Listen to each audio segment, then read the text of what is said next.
সকালে উঠে এভাবে কতগুলো রুটি বানিয়ে নিলাম, যাতে সারা সপ্তাহ আর না বানানো লাগে। রুটিগুলো সংরক্ষণ করে রাখবো, পুরো সারা সপ্তাহ পরে খেতে পারবো। তারপর এখানে রুটিগুলো একটু ভেজে নিলাম, কিছু রুটি আবার খাওয়ার জন্য, আজকে খাওয়ার জন্য। এদিকে আবার মুরগির মাংসটা বসাই দিছি। মুরগির মাংসটা এখন রান্না করে নিব, যেহেতু ঝোল দিয়া পরোটা খাবে বাচ্চা বলছে, এজন্য মুরগির মাংসটা একটু রান্না করে নিলাম। মশলা কষানো হয়ে গেছে, এখন এটার ভিতরে মাংসটা দিচ্ছি। ধুয়ে এবং পরিষ্কার করে রাখা মাংসটা দিয়ে দিচ্ছি, দিয়ে এখন কষিয়ে কিছুক্ষণ তারপর রান্না করে নিব। ভালোভাবে নেড়েচেড়ে কষিয়ে নিতে হবে, যাতে মাংসের সাথে মশলাটা মিশে যায়।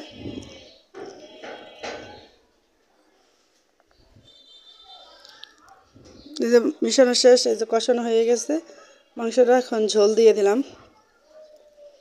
এদিকে আবার একটু সিম আর আলু ভাজি করে নিলাম, কড়া করে। এভাবে সিম আর আলুটা ভাজি করলে মজা হয়, তাই এই জন্য এবার ভাজি করে নিলাম। সাথে একটু দুপুরের জন্য একটু পোলাও রান্না করে নিলাম। এখন পোলাওটা হয়ে গিয়েছে, এর ভিতরে একটু পেঁয়াজ বেরেস্ত দিয়ে দিলাম।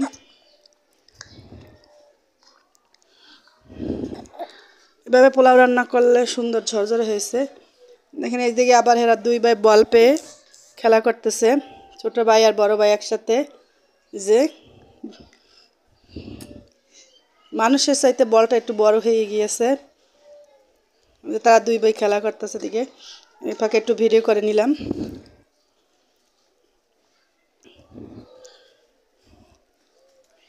যে দুপুরে খাবার রেডি হয়ে গেছে, যে আজকে দুপুরে খাবার দিলাম বড় ছেলেকে।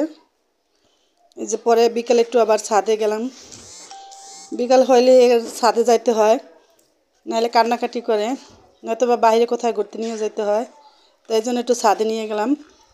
যে ছাদে একটু খেলাধুলো করতেছে, নিজের মতো করে হাঁটতেছে।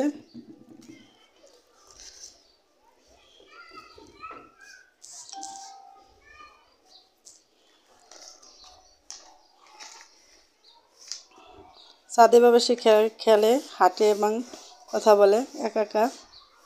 ছাদ থেকে আসার পরে আবার একটু সন্ধ্যার জন্য নাস্তা বানিয়ে নিলাম।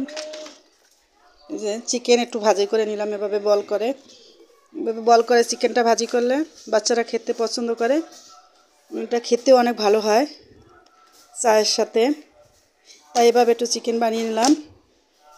বলগুলো ভাজি করে নিলাম, খুব সুন্দর হয়েছে। এখন এটা ভাজা হয়ে গেছে, এখন আমি এটা একটা প্লেটে তুলে নিব। এই যে এটা এখন প্লেটে তুলে নিলাম, দেখেন এই খুব সুন্দর কালার আসছে। এটা খেতে অনেক মজা। রাতের জন্য খাবার রেডি করলাম। এই তো আজকে সারাদিনের রুটিন।